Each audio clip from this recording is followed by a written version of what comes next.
Shalom saudara-saudara yang dikasihi Tuhan, jumpa kembali di channel YouTube saya. Seperti biasa, saya hadir untuk berbagi kesaksian dari orang-orang yang dipanggil oleh Tuhan, dijamah oleh Tuhan untuk menjadi percaya kepada Kristus. Dan di dalam kesaksian ini, seorang ibu yang beragama Islam, yang mana ia mengatakan bahwa tempat di mana ia tinggal, lingkungannya, itu semua beragama, itu mayoritas beragama Islam. Dan lalu kemudian orang tuanya juga sangat fanatik. Dan lalu kemudian ia pernah belajar di pesantren. Tapi sungguh sangat luar biasa bahwa kalau Tuhan yang memanggil, tidak ada seorang pun yang akan menghalangi. Tidak ada. Kalau Tuhan yang panggil untuk menjadi pengikut Kristus, tidak ada orang yang akan mampu untuk menghalangi. Sekalipun selalu diancam oleh keluarganya, tapi tidak bisa akan menghalangi kuasa Tuhan. Dan lalu seterusnya, saudara-saudara, singkat cerita, dia dibaptis dan lalu kemudian menjadi percaya kepada Kristus. Dan di dalam perjalanan hidupnya ada banyak tantangan, persoalan-persoalan hidup yang ia alami. Dan ia lalu kemudian sempat meninggalkan suaminya, pergi ke kampungnya, ke Jawa. Dan itu sekitar 1 tahun. Dan di sana di Jawa itu dijodohkan lagi orang tuanya dengan laki-laki lain. Padahal dia ini sudah punya suami. Ya, ia lalu kemudian disuruh oleh orang tuanya untuk kembali ke Kendari waktu itu dengan maksud untuk menceraikan suaminya. Tetapi ternyata bahwa Tuhan tidak mau memisahkan mereka, karena di dalam tantangan yang mereka alami sebetulnya Tuhan sedang menguji dia. Dan akhirnya apa yang terjadi di akhir perjalanan hidup mereka, ibu ini menjadi seorang hamba Tuhan, menjadi seorang gembala yang baik di Morowali. Dia melayani di sana dan mendirikan satu gereja. Kita dengarkan kesaksiannya berikut ini.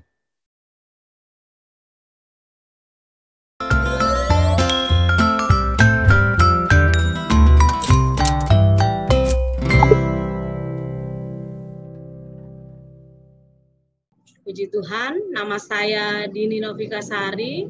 Saya berasal dari Jember, Jawa Timur. Dan saya dibesarkan di kampung namanya Desa Tempuran, di mana saya lahir, di mana saya boleh bertumbuh. Dan saya lahir 1988 di dalam keluarga Islam. Semua keluarga besar saya adalah orang yang Islam. Tidak ada yang mengenal siapa itu Yesus. Saya dari TK Dewi Masito, yang namanya TK Islam, SD di Madarasa, SMP di MTS, selanjutnya sampai di sekolah Islam lainnya.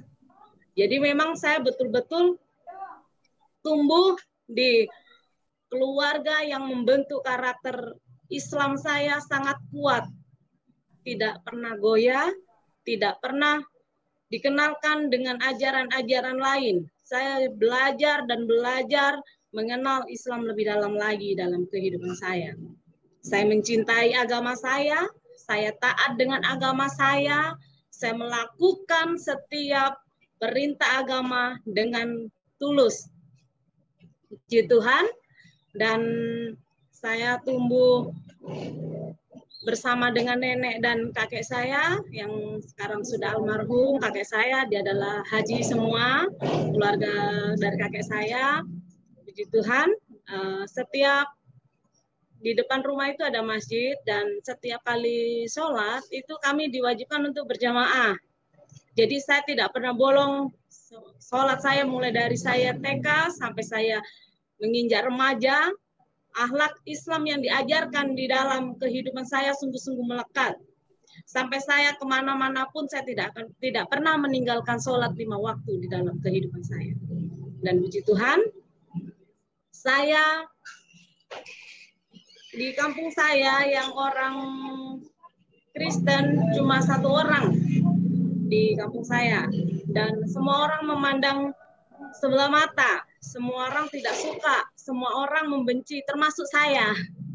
Dan beliau yang orang Kristen satu keluarga itu cuma kepala rumah tangga yang Kristen, istri dengan anak-anaknya semuanya masih Islam. Dan waktu itu kami semua orang di kampung bukan memanggil dia orang Kristen, tapi orang kafir. Puji Tuhan, selanjutnya saya terus tumbuh di dalam pondok pesantren. Kan kalau di kampung saya itu untuk mencapai keislaman yang afdol itu harus dipondokkan gitu. Jadi saya sempat mondok pesantren, di situ mempelajari agama Islam lebih dalam lagi dalam kehidupan saya. Dan saya terus belajar dan terus belajar. Sampai saatnya saya sudah SMA, dan waktu itu keluarga saya broken home. Mama sama papa saya bercerai. Jadi saya mulai nakal. Dan setiap kali doa subuh, nenek saya selalu katakan, ayo bangun sembahyang, sembahyang. Dan saya selalu malas untuk bangun sembahyang, dan selalu nenek saya katakan bahwa, kafir, mau jadi orang Kristen kakak, nggak mau sembahyang subuh. Selalu kata-kata itu yang nenek saya lontarkan, yang selalu saya dengar, mau jadi orang Kristen kau, tidak susah mau sembahyang. Seperti itu. Saya jatuh dalam kenakalan remaja waktu itu, karena keluarga broken home, mama papa pisah, saya ikut nenek, adik saya ikut dengan mama saya. Jadi singkat cerita saya putus sekolah, saya pergi ke Kalimantan, merantau. Puji Tuhan, ada adik saya di Kalimantan, sudah menikah di sana dan ada pekerjaan bagus. Puji Tuhan saya ke sana, dan saya di sana jauh tempat tinggal dari Bude sama Pak saya. Saya tinggal di perumahan polisi di Balikpapan, Kalimantan Timur ya.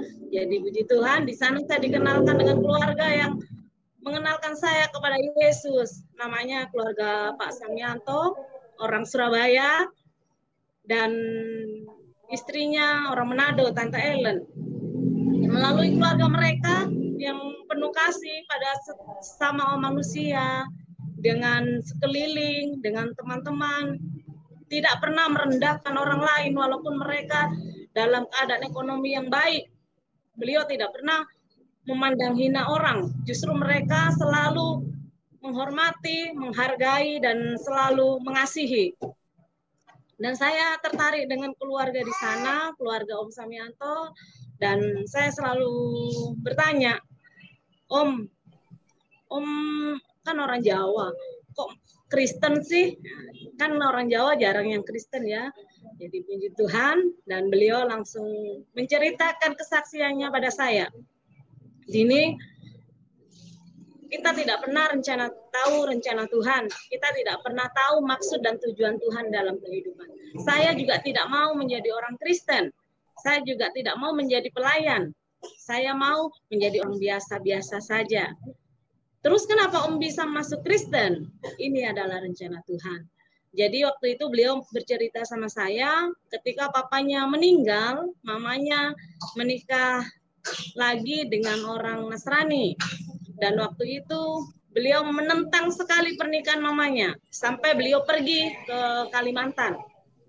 Dan puji Tuhan, waktu beliau pergi ke Kalimantan, nggak lulus ya SMA, beliau mengamen katanya, mengamen ke sana kemari dengan 3-4 orang temannya.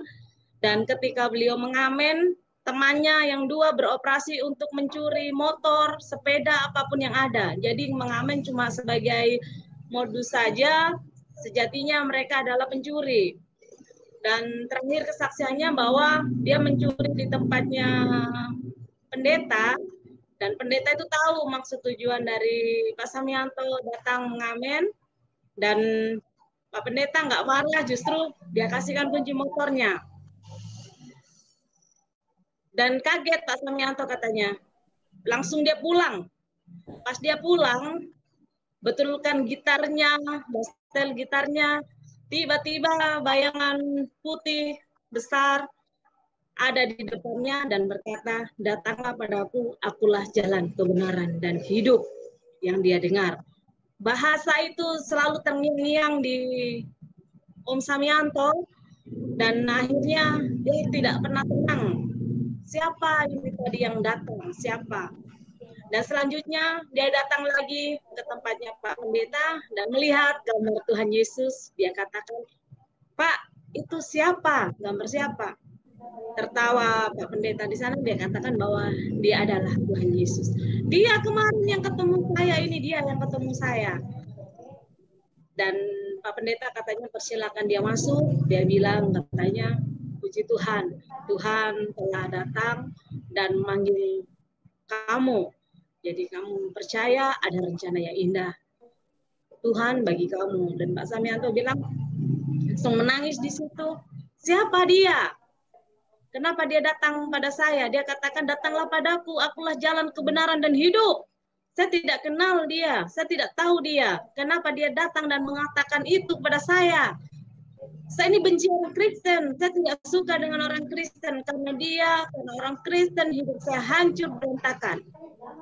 Pak Pendeta itu dengan santai katakan bahwa tidak ada yang hancur di hadapan Tuhan. Tuhan akan pulihkan, Tuhan akan sempurnakan. Dan di situ Pak Samianto mulai bertobat, mulai belajar firman Tuhan, belajar Injil, dan secara manusia ketika sudah putus sekolah, bahkan sudah pergaulan bebas yang luar biasa, puji Tuhan Pak Samianto bisa lulus menjadi polisi, itu semua karena kasih dan kemurahan Tuhan, mujizatnya nyata, dan beliau menyatakan masuk Kristen waktu itu ketika dia sudah bisa masuk menjadi polisi. Dan itu kesaksian beliau menginspirasi saya bahwa walaupun kita orang yang rusak, walaupun kita orang yang nggak benar, kita orang yang berdosa, ketika kita berserah kepada Tuhan, maka Tuhan dengan senang hati menerima kita. Jadi mulai dari situ saya terus rindu bertanya-tanya, siapa dia itu Tuhan Yesus? Siapa? Dan puji Tuhan, waktu itu ada kebaktian di rumahnya, dan ada khotbah yang saya dengar bahwa orang Kristen semakin diinjak, kita tidak boleh membalas, tetapi kita harus mendoakan. Jadi di situ pendeta berdoa, semuanya didoakan, semuanya disambut di dalam doanya Pak Pendeta. Tapi ketika saya masih Islam, kami selalu berdoa hanya muslimin dan muslimat, mukminin dan mukminat. Jadi kami berdoa cuma untuk kami saja, kami tidak pernah mendoakan orang lain. Puji Tuhan, di situ suatu perbedaan di mana orang Kristen begitu besar mengasihi setiap sesama manusia tanpa memandang siapapun, apapun background-nya, apapun masa lalunya. Dan setelah itu Tante Ellen, istri dari Pak Samianto, selalu pergi ibadah-ibadah, tidak pernah mengajak saya, tapi saya selalu tergerak, Tante saya mau ikut ibadah. Sebenarnya takut-takut mereka ragu-ragu karena saya punya Pak De itu galak sekali.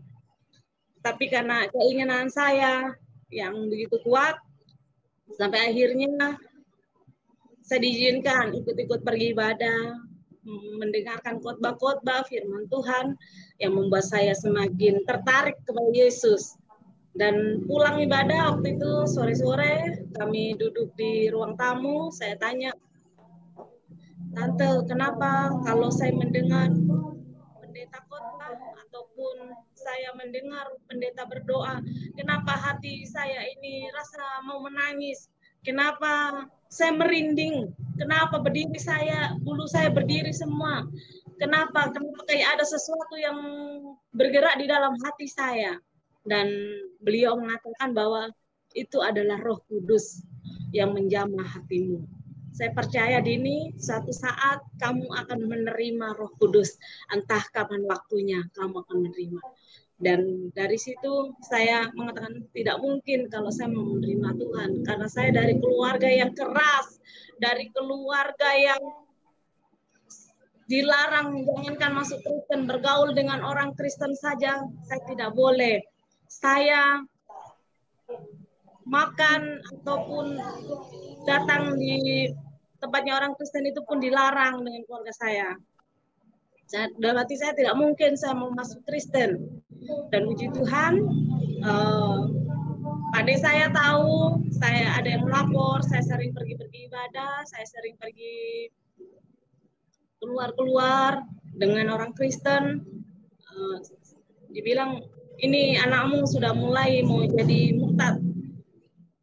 Menelpon mama saya, dan mama saya panggil saya pulang untuk pulang kembali sekolah di pondok pesantren.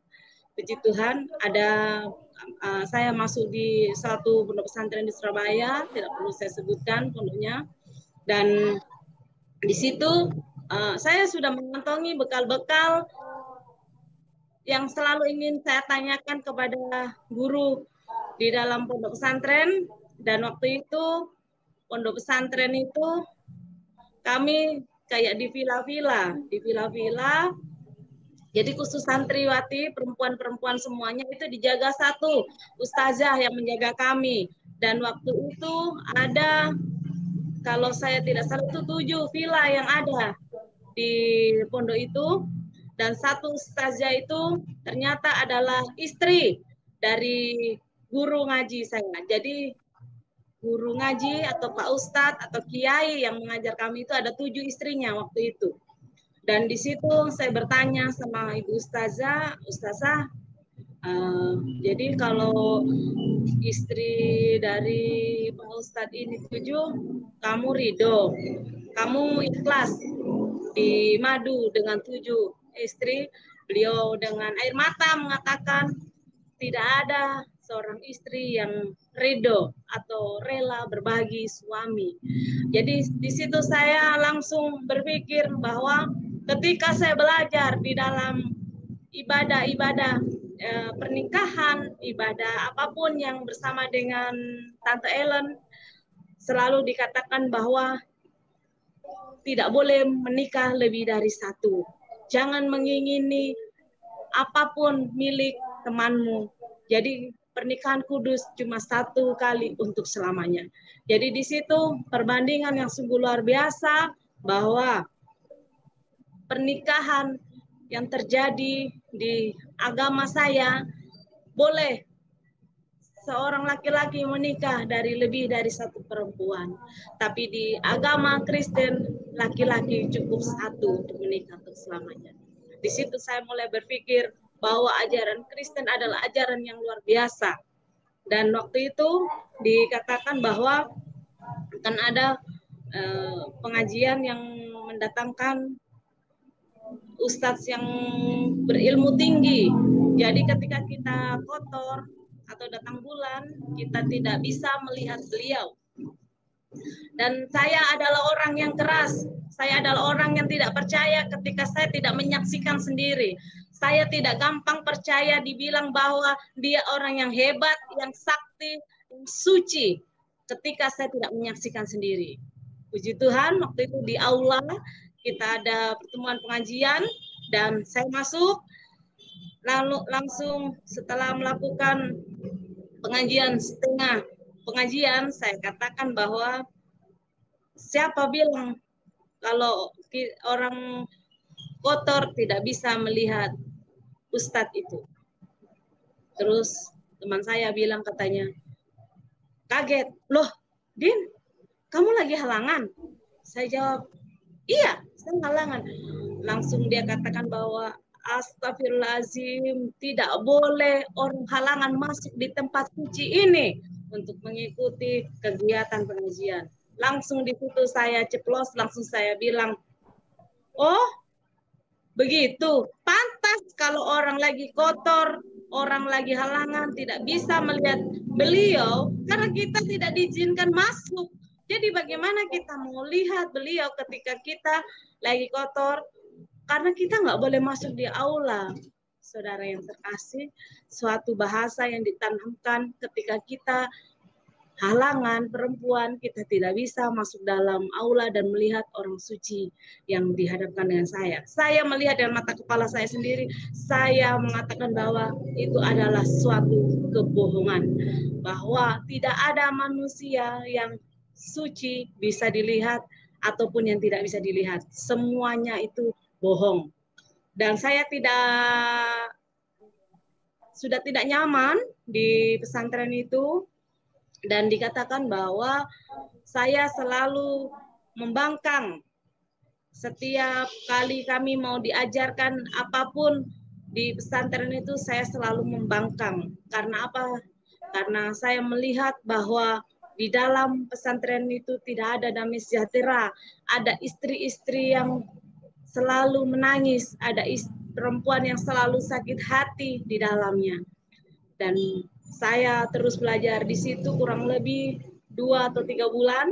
Saya selalu bertanya bahwa dari kecil saya didoktrin bahwa yang disalib itu bukan Isa Al-Masih tapi Yudas Iskariot. Saya selalu bertanya, kalau yang disalib itu Yudas, di mana Isa Al-Masih? Dan jikalau dia mati, di mana kuburannya? Saya selalu bertanya seperti itu dan selalu dibelokkan, ujung-ujungnya marah, saya dikeluarkan. Saya pindah lagi di pesantren lain lagi.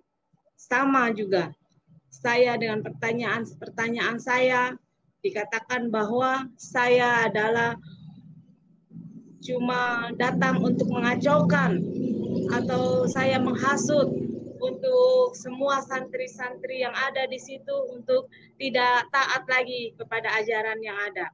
Jadi saya dikeluarkan lagi. Waktu saya dikeluarkan dari pesantren, saya pulang, mama saya menangis. Dengan cara apa lagi Dini saya mau didik kau? Kenapa kau bikin masalah terus? Saya selalu katakan sama mama saya mencari kebenaran. Saya ingin tahu sejatinya siapa itu Isa Al-Masih. Saya mau tahu, Ma. Dan mama saya selalu mengatakan bahwa mama ini dulu pernah sudah masuk di, kan nama saya dulu sekolah di SD Katolik di desa kami itu ada SD Katolik, di situ mama saya dibaptis katanya.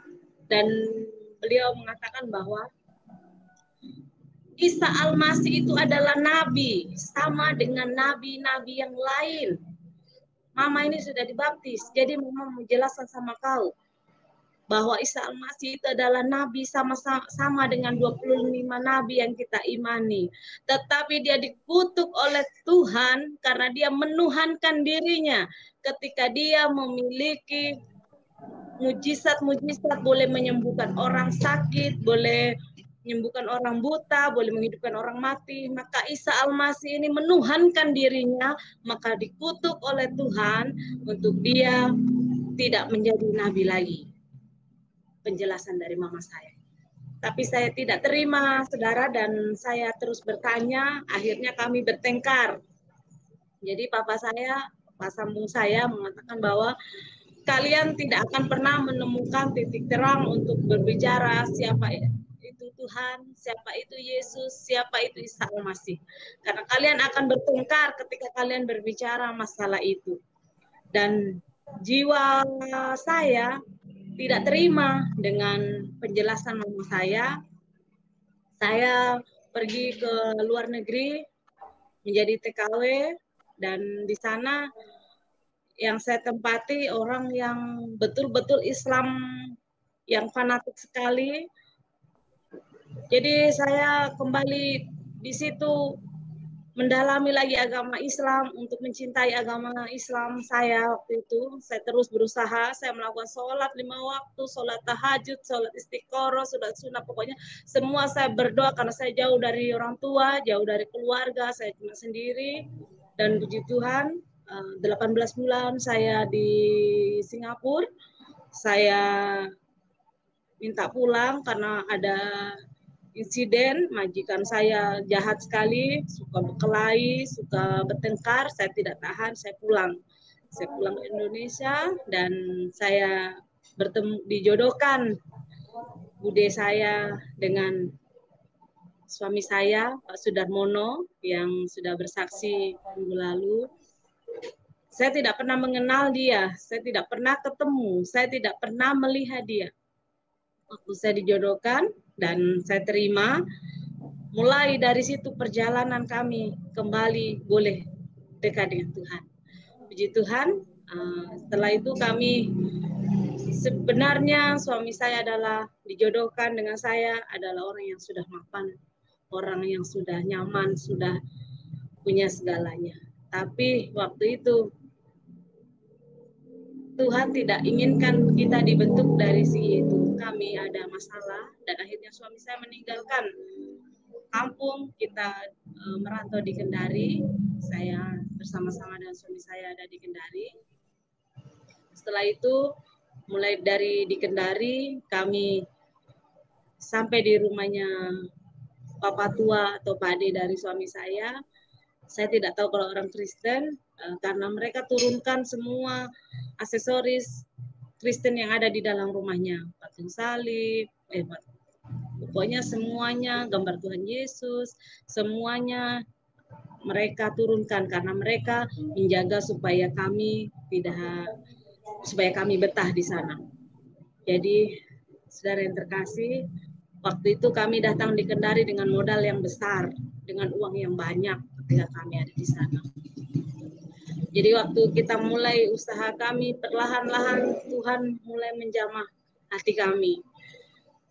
Dikenalkan dengan keluarga yang ramah, keluarga yang baik, keluarga yang penuh kasih. Saya baru ketemu keluarga yang seperti ini, karena di dalam keluarga saya adalah keluarga yang keras, selalu mengatakan kata-kata yang tidak baik, yang selalu saya dengar, karena setelah saya mengikut dari mama saya, puji Tuhan, setelah itu di Kendari, kami sudah menikah, dan saya mulai mengidam, sudah bertengkar terus setiap hari, bertengkar terus karena ngidam, nggak bisa bangun, nggak bisa apa, dan uang sudah mulai menipis. Setiap kami membuat usaha selalu gagal, setiap membuat usaha selalu gagal.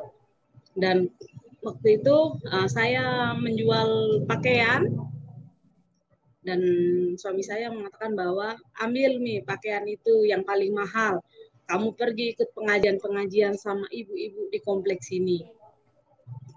Dengan ceplos saya katakan, saya tidak mau kalau kau suruh pergi pengajian, tapi kalau kau suruh pergi gereja, saya duluan. Dan kata-kata seperti itu langsung keluar, dan suami saya langsung kaget. Dia mengatakan bahwa padahal saya tidak ada keluarga saya yang mengenal Tuhan, sama sekali tidak ada. Tapi kenapa saya mengatakan seperti itu? Dan minggu kedepannya dia sudah mulai pergi ke gereja dan menerima jemaat Tuhan. Dan kami pergi juga ke ibadah rumah tangga waktu itu pertama kali, ibadah rumah tangga, dan di situ ada khotbah mengatakan bahwa jangan kau mendua hati. Itu yang kami alami selama ini waktu kami masih di agama Islam. Kami apa-apa sedikit-sedikit cari dukun, cari orang pintar, dukun orang pintar, terus seperti itu, sedang kami mau mendua hati. Jadi waktu terdengar khotbah seperti itu kami kayak tertampar rasanya. Dan sudah selesai ibadah, dikasih es buah waktu itu. Jadi ini pengalaman pertama, dikasih es buah. Suami saya langsung kasih minum habis. Kalau saya baru mau saya sendok di mulut, kakak langsung tahan. Tahan dulu Dini, kita mau berdoa. Jadi saya kaget di situ. Hah? Oh, seperti ini orang Kristen harus berdoa dulu katanya. Oh iya Kak. Jadi saya di situ dapat pengalaman baru bahwa setiap kita mau makan harus berdoa. Kan kami dulu tidak pernah seperti itu. Jadi kalau kami mau makan, sudah makan saja gitu, nggak ada mau tunggu-tunggu berdoa. Sudah dari situ terus kami nyatakan bahwa Kak, kami mau masuk Kristen. Kata saya langsung jawab, tidak semudah itu.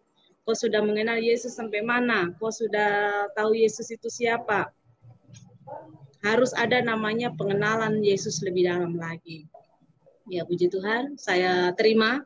Saya setiap seminggu itu 4 kali ya untuk belajar firman Tuhan, belajar itu Yesus siapa, disekolahkan di sekolah untuk belajar firman Tuhan. Jadi waktu itu setiap kali mama saya telepon, kamu di mana? Saya bilang, saya di gereja. Ngapain di gereja? Oh, ada acara ini tetangga, jadi kita pergi di situ. Oh iya, awas memang kalau sampai kau masuk di dalam gereja. Tidak, Mam. Jadi minggu pertama saya sudah bisa ibadah dan mama saya selalu telepon hari Minggu. Saya tidak angkat-angkat. Selesai saya angkat, saya bilang, kau di mana dari tadi? Ditelepon-telepon tidak diangkat. Saya adalah orang yang nggak bisa bohong jadi sama orang tua. Jadi saya katakan, saya di gereja, Ma. Apalagi kau bikin di gereja? Di gereja terus. Setiap ditelepon pergi gereja, gereja. Mau jadi orang kafir kah kau? Dan saya sampaikan bahwa ada pemberkatan nikah. Tapi waktu itu memang ada pemberkatan nikah. Jadi kami pergi di sana. Selanjutnya terus seperti itu, saudara. Terus seperti itu. Dan akhirnya saya nggak bisa bohong ketika saya sudah dibaptis di Kendari, saya terima Tuhan. Saya katakan, maaf, saya sudah dibaptis dengan iman Kristen. Mama saya tertawa, dianggap saya bohong karena saya adalah orang yang sungguh-sungguh taat dengan menjalankan agama keislaman saya. Dan mama saya tertawa, dikira saya bercanda. Dia katakan seperti ini, oh ya sudah nak, pintar kamu. Ketika kamu ada di dalam keluarga Kristen di situ, nggak apa-apa lah kamu jadi orang Kristen. Jadi supaya kamu juga aman, nggak dikucilkan di sana. Jadi saya masih belum bisa menjawab apa-apa. Saya bilang katakan, oh iya Ma, Mama nggak marah. Enggak lah, tapi nanti kamu kalau di sini jangan jadi orang Kristen lagi. Dan saya diam saja di situ. Jadi cerita, kami terus menjalankan untuk ibadah, menjalankan terus. Saya selalu semangat di dalam Tuhan, saya selalu pergi ibadah, walaupun saya tidak mengerti sebenarnya. Dan di situ Pak D yang ada di Kendari mempunyai Alkitab, itu dengan gambarnya. Jadi kitab itu besar sekali, jadi setiap firman Tuhan itu ada gambar di situ. Jadi saya mengerti sekali dengan apa yang dimaksud Tuhan. Jadi saya belajar membaca firman Tuhan, Alkitab itu dengan ada gambarnya. Jadi seperti komik, seperti itu. Jadi saya waktu itu dalam keadaan mengandung, jadi saya miring, pokoknya duduk, apapun. Saya setiap hari saya baca sampai selesai saya baca satu Alkitab itu. Dan ketika sudah selesai saya baca Alkitab itu, saya duduk, saya merenung apa sebenarnya isi Alkitab ini. Saya tidak paham sekali, saya tidak tahu apa isi dari Alkitab ini. Tapi saya mendengar waktu itu ada bisikan mengatakan bahwa damai sejahtera selalu menyertaimu. Saya tidak mengerti apa yang dikatakan damai sejahtera itu apa. Saya tidak paham dengan bahasa itu. Karena waktu Injil dan Alkitab itu saya pikir berbeda. Tapi waktu di Kalimantan, waktu Om Samianto mengatakan sama saya ingat pertama kali saya buka Injil, saya berkata, Om, air bah ini apa? Yang dimaksud air bah ini apa? Dengan tiba-tiba kami duduk sharing itu di depan televisi dan waktu itu ada tsunami di Manado. Tidak salah waktu itu langsung dikatakan bahwa langsung itu seperti itu di air bah. Seperti itu air bah. Manusia akan banyak yang meninggal menjadi pupuk tertumpuk di pohon-pohon. Seperti firman Tuhan. Langsung saya kaget sekali, makanya saya katakan bahwa Alkitab itu adalah suatu yang real, suatu yang nyata, bahwa seperti buku ramalan. Jadi saya bilang itu Alkitab, Injil, bahwa dia adalah buku ramalan. Karena semua yang dituliskan akan terjadi. Dan puji Tuhan, waktu itu setelah saya belajar, kami sudah dibaptis, kami sudah terima Tuhan, dan selesai di situ saudara. Waktu kami mau dibaptis, semua keluarga, tetangga yang ada di Kendari menyatakan bahwa sudah kuatkah, kalian sudah yakinkah, kuatkah mau memikul salib Kristus? selalu semua mengatakan berat memikul salib, berat memikul salib. Saya dalam pikiran saya bahwa mengikut Kristus itu luar biasa. Karena apa? Setiap kali hari Minggu orang pergi kebaktian, pergi ibadah, semua pakai baju bagus, pakai sepatu bagus, semua cantik-cantik. Jadi saya bilang orang Kristen ini sungguh orang kaya-kaya semua, hidupnya enak semua karena mereka pergi ibadah selalu pergi yang cantik-cantik, yang bagus-bagus. Jadi dibilang memikul salib itu berat, berat yang bagaimana? Saya pikir beratnya berat di mana? Jadi saya tetap percaya saya akan terus memikul salib seberat apapun salib itu. Puji Tuhan, proses mulai terjadi ketika kami mulai sudah menerima Tuhan, bahwa usaha yang kami kerjakan semuanya gagal. Semua usaha yang kami kerjakan semuanya gagal. Saudara, saya tinggal di Kendari, di rumahnya numpang di rumahnya kakak, bukan di rumah pribadi. Numpang di sana belum ada PLN, jalannya di gunung. Dari kehidupan saya yang lalu, semua serba ada, semua serba enak, semua serba tinggal main tunjuk, tinggal pencet. Tapi memang luar biasa, waktu di Kendari, Tuhan balikkan hidup saya 180 derajat. Jadi waktu saya menerima Tuhan, mulai proses kesusahan saya alami luar biasa. Jadi harus jalan kaki, pergi ke rumahnya kakak. Itu saya harus pulang itu harus dengan jalan kaki karena tidak ada kendaraan, baru jalannya di gunung, tidak ada listrik, tidak ada sumur. Jadi memang betul-betul berubah luar biasa. Saya kayak menyesal mengikut Tuhan. Saya bilang, kenapa hidup saya jadi susah seperti ini? Dan keluarga di sana mengatakan bahwa seperti itu mengikut Yesus. Tapi kenapa saya lihat orang Kristen itu selalu senang, selalu bahagia, selalu tampil yang cantik-cantik, yang ganteng-ganteng. Kenapa saya sendiri seperti ini? Dan kenapa? Ada perkataan seperti itu yang muncul dalam hati saya. Ada penyesalan. Dan ketika itu saya sudah melahirkan, anak saya umur 3 bulan, saya bawa pulang ke Jawa. Saya tidak sanggup menderita di Kendari yang luar biasa. Saya tidak sanggup untuk tinggal di sana dalam keadaan yang seperti itu. Saya tidak sanggup. Saya pulang ke Jawa.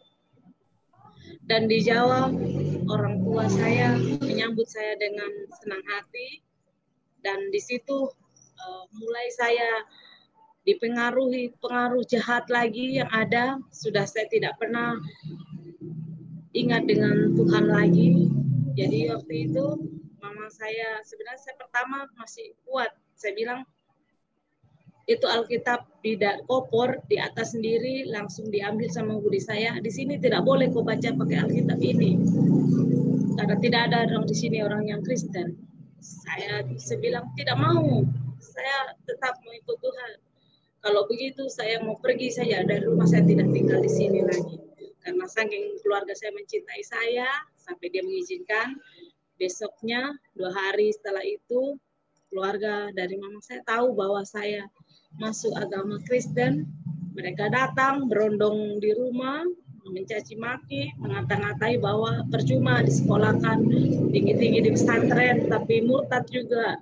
Apa yang kau mau? Kau akan sesat untuk selamanya. Kau akan tersesat, kau akan jatuh ke dalam neraka yang kekal. Seperti itu. Jadi setiap hari kami didatangi seperti itu. Mama saya setiap hari menangis. Mama saya setiap hari sedih. Jadi dari situ saya bilang saya tinggal di rumah bude saya saja supaya mama nggak terus-terus diteror. Jadi saya tinggal di rumah bude saya yang nggak ada tetangganya sama sekali, rumahnya di tengah sawah. Tapi yang terindah bahwa di depan rumahnya bude saya adalah gereja, di sebelah kiri juga gereja. Jalan kaki saja sudah kita bisa sampai masuk gereja. Jadi saya masih menggebu-gebu terus mencari Tuhan waktu itu.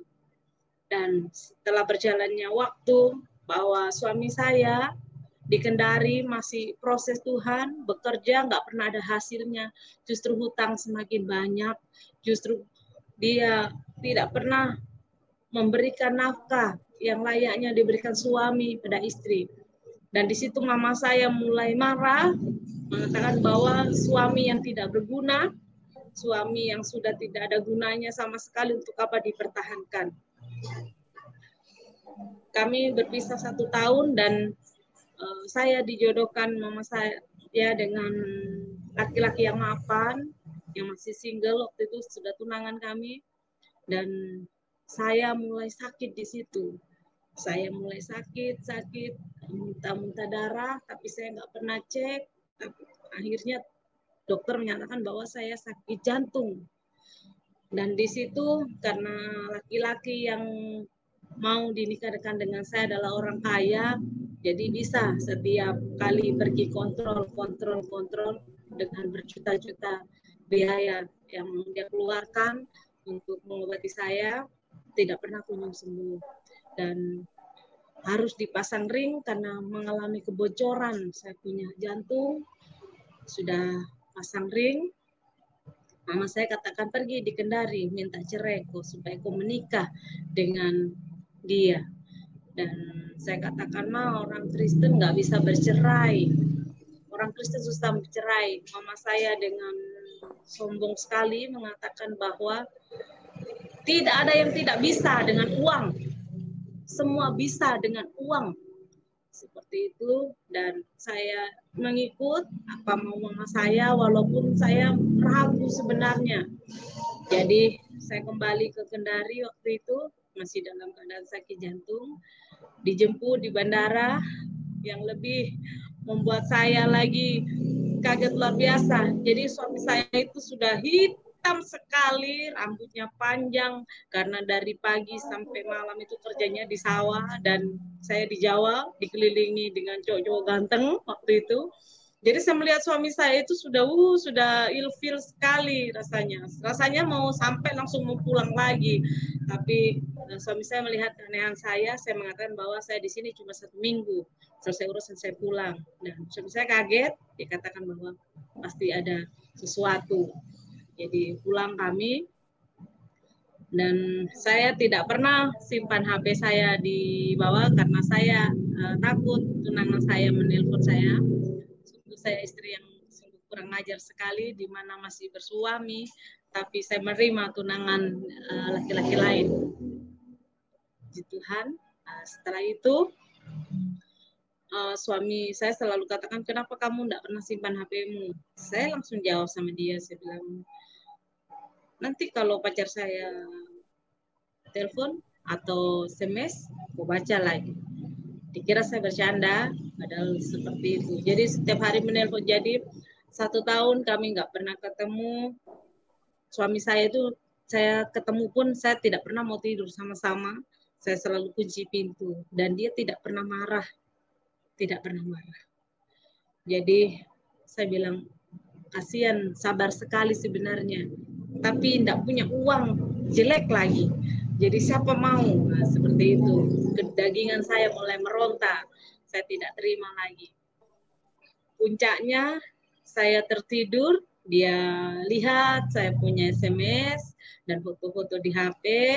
Habis itu dia katakan bahwa saya tidak sangka kamu mengkhianati saya seperti ini. Saya bilang, oh kamu sudah tahu. Kalau sudah tahu, ya sudah, saya minta cerai. Saya selalu katakan minta cerai. Dan dia katakan bahwa kita ini nggak bisa bercerai.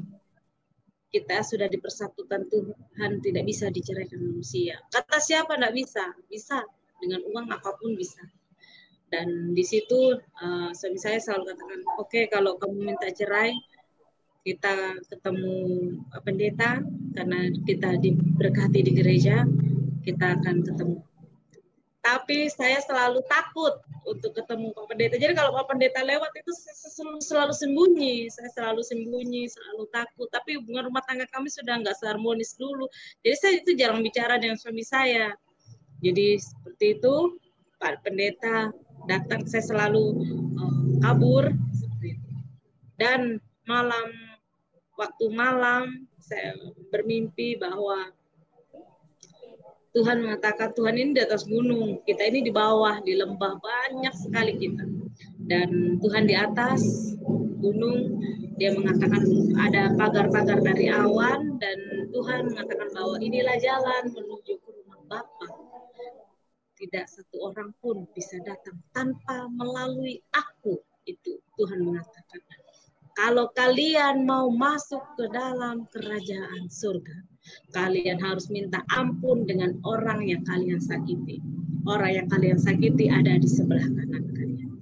Jadi waktu itu saya langsung lihat ke sebelah kanan, dan suami saya yang saya lihat di situ. Jadi saya minta ampun, suami saya, ampuni saya, ya ampuni saya minta, bahwa saya nggak mau digulung habis di lembah. Jadi ini ceritanya di lembah, kalau kita nggak naik ke atas kita akan dikubur di situ. Jadi langsung saya minta ampun sama suami saya cuma berdiam saja, dan saya langsung terbangun jam 2 malam, jam 2 pagi. Pas saya terbangun, saya lihat suami saya itu tidur di bawah, dan dia katakan bahwa saya minta ampun. Dia katakan langsung, masih tertidur, dia tidak mendengar saya bilang minta ampun. Cuma saya sudah berperang itu antara ini apa yang saya mimpi, ini apa. Dan besoknya saya katakan sama kakak, kak saya mimpi seperti ini, kakak sepupu dari suami saya, langsung dia menangis. Dia bilang, kami yang Kristen dari dalam perut saja tidak pernah melihat Tuhan. Berarti Tuhan ada ingin sampaikan sama kamu karena ada maksud dan tujuan Tuhan yang baik. Jadi saya mau ketemu Pak Pendeta, saya akan sampaikan ini. Jadi saya selalu muntah-muntah darah, dan suami saya nggak bisa bawa saya cek, pergi kontrol, karena suami saya nggak punya uang ya, bekerja terus tapi nggak pernah ada hasilnya. Dan mama saya itu pun menelpon terus, bagaimana sudah minta cerai kah, dan sudah minta cerai kah. Selalu ditekan-tekan seperti itu saya. Dan sebelum tempat Pak Pendeta, suami saya ambil nomornya itu tunangan saya. Dia katakan bahwa katanya saya dulu juga orang yang banyak uang. Saya dulu juga orang yang mampu membeli apapun. Tapi ketika Tuhan mengambil semuanya, dengan sekejap saja semuanya lenyap. Dan di situ tunangan saya itu minta maaf sama suami saya bahwa berjanji akan meninggalkan saya.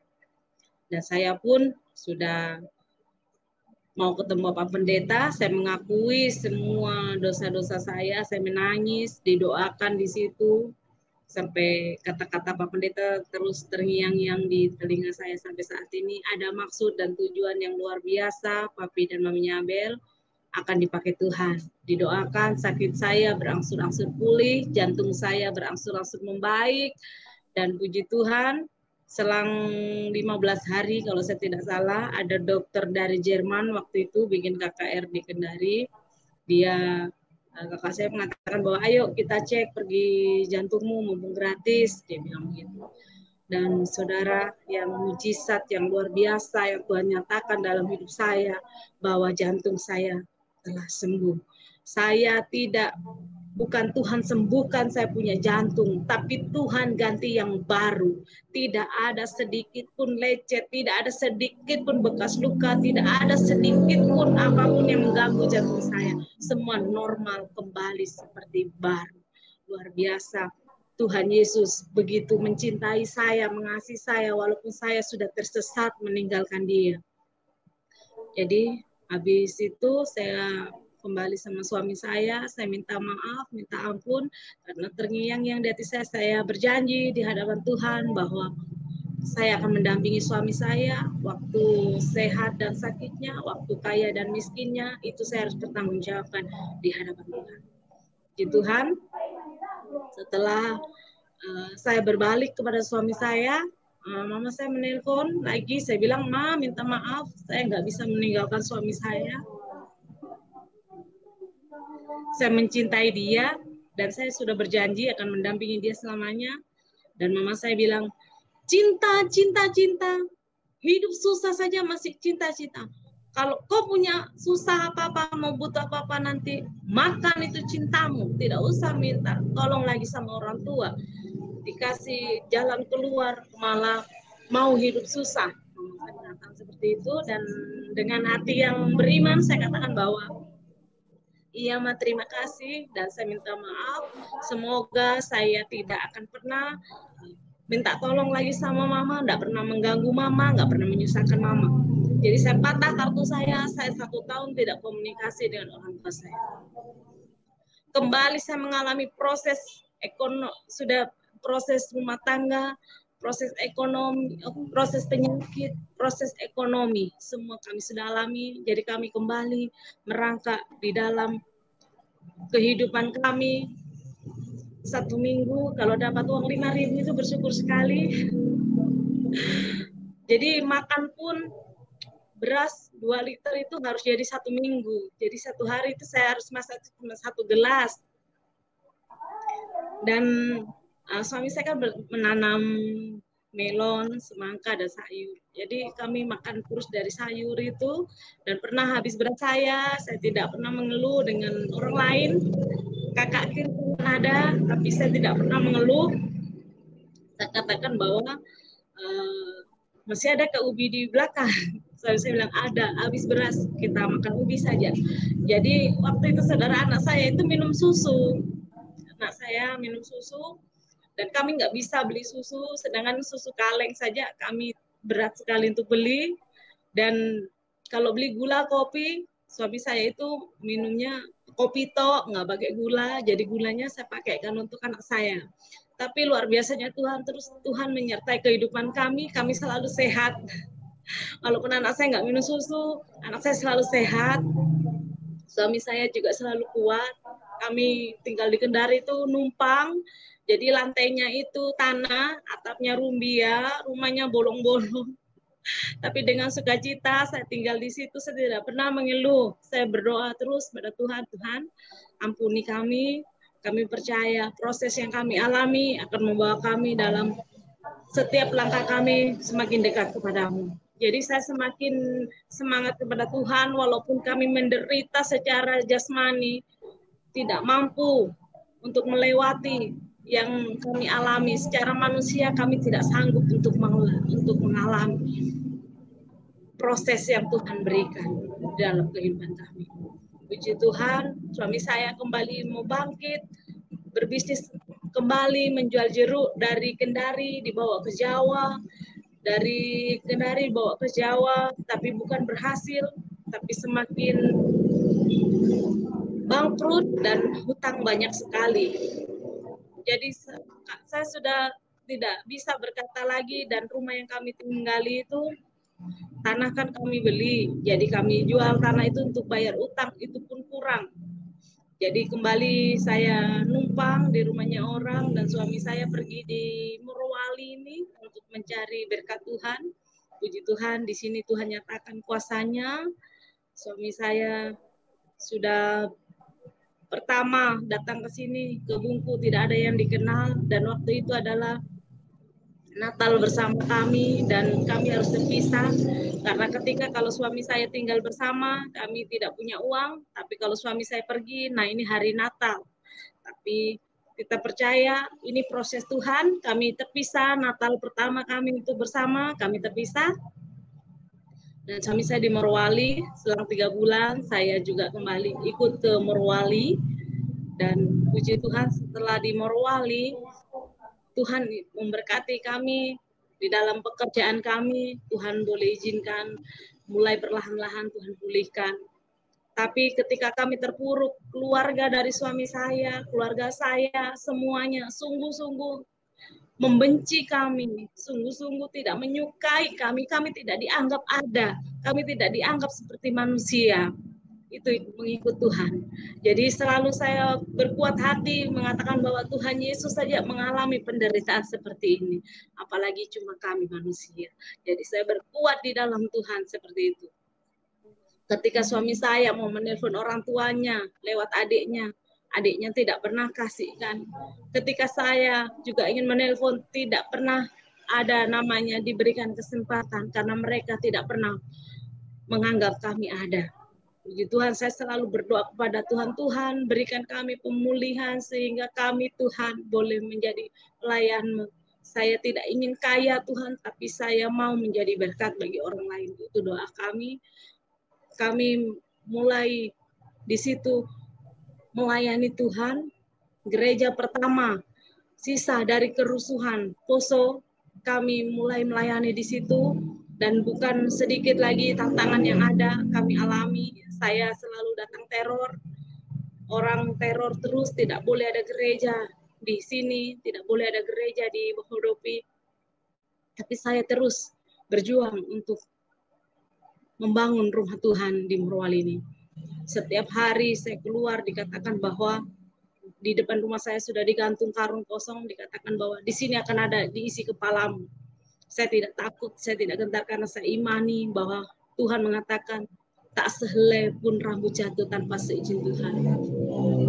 Jadi di situ saya terus berjuang untuk menyelesaikan setiap bangunan Tuhan, karena gereja yang ada sudah lapuk, sudah tidak layak untuk dihuni untuk beribadah, dan akhirnya semua orang menentang saya, semua orang membenci saya bahkan akan diusir dari kampung sini ketika saya akan mendirikan gereja itu. Tapi saya terus berjuang, saya tidak menyerah. Jadi setelah itu Tuhan dengan caranya yang ajaib, di mana orang yang membenci saya, di mana orang yang sangat ingin membunuh saya, mengatakan bahwa kamu jangan macam-macam Mami Abel. Parang sudah di leher saya. Dikatakan kalau kamu mau mendirikan gereja, berarti kamu mau mendatangkan kerusuhan kembali di sini. Dan saya katakan sama dia bahwa Pak, kafe di sini itu kafe itu tempat-tempat minum-minuman keras, ada perempuan-perempuan malam yang datang banyak berjajar. Ini saya mau berdirikan gereja, rumah ibadah untuk orang-orang memperbaiki akhlaknya. Kenapa dilarang? Kenapa dilarang? Saya selalu katakan, jangan banyak bicara. Saya berkelahi mulut dengan mereka semuanya, tapi saya tetap tegar di dalam Tuhan. Puji Tuhan, waktu itu Tuhan menunjukkan mujizatnya. Orang yang membenci saya, orang yang sangat ingin membunuh saya, dia katakan bahwa datang ke rumah meminta bantuan. Waktu itu dibikinkan KTP, saya bikinkan, mau pinjam uang 100.000. Saya kasihkan uang 200.000, padahal itu uang untuk anak saya ujian, tinggal 200.000 uang saya. Dan saya kasihkan semua, Pak, ini nggak usah diganti uangnya. Dan beliau langsung katakan bahwa dia langsung berdiri. Mami Abel, silakan kamu bangun gereja. Ketika ada yang datang, mau macam-macam atau mau membunuh kamu, saya orang yang paling di depan akan membela kamu. Luar biasa penyertaan Tuhan. Orang yang sangat membenci dan ingin membunuh saya, dia berani di depan membela saya. Karena siapa? Karena Tuhan Yesus yang ajaib. Saya tidak pernah meragukan kasih Tuhan sedikit pun dalam kehidupan kami. Keluarga kami membenci kami, seluruh dunia membenci kami. Kami terus mengandalkan Tuhan, maka Tuhan nyatakan. Setelah itu, setelah kami berdiskusi untuk pembangunan rumah ibadah, puji Tuhan, sedikit-sedikit kami sudah bisa bikin, saya bikin pagarnya dulu, saya bikin batas-batasnya dulu, dan ada satu tokoh masyarakat juga datang di hadapan saya tegur, selamat siang Pak, dan dia langsung buang mukanya, waktu itu bawa galon 2 nenek motor. Enggak apa-apa, saya bilang, enggak apa-apa. Jadi pas pulangnya, tiba-tiba di depan muka saya, motornya itu langsung meledak bannya, dua-duanya. Langsung meledak, saya langsung kaget, saya langsung lihat, dan dia langsung datang sama saya. Saya kira mau marah, saya kira mau menegur saya, tapi dia katakan bahwa, Din, Mama Minyabel, pinjam motormu, saya mau pakai angkat galon. Dan selama berbulan-bulan itu Bapak tidak pernah menegur saya yang akan mengusir saya dari kampung ini untuk mendirikan gereja. Dia mau usir saya, tapi dia pinjam motor sama saya, langsung mengatakan, bikin pagar ya. Iya Pak, bikin batas. Iya, di pagar yang bagus supaya kalau orang ibadah itu parkirnya enggak ke sana kemari, supaya parkirnya di dalam. Saya bilang haleluya, luar biasa penyertaan Tuhan.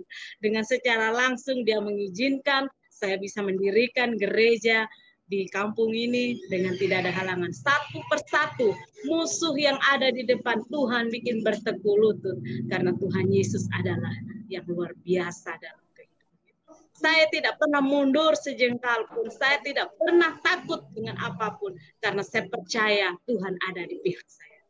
Dan waktu itu, saya terus bekerja dan berkarya di desa maupun di pelayanan. Saya selalu balance apapun kegiatan, apapun kesibukan, semua saya selalu ikut di dalamnya sampai saya bisa mengenal baik dengan semua orang. Dan mereka mengatakan bahwa oh ternyata orang Kristen itu baik dong. Oh ternyata orang Kristen itu seperti ini.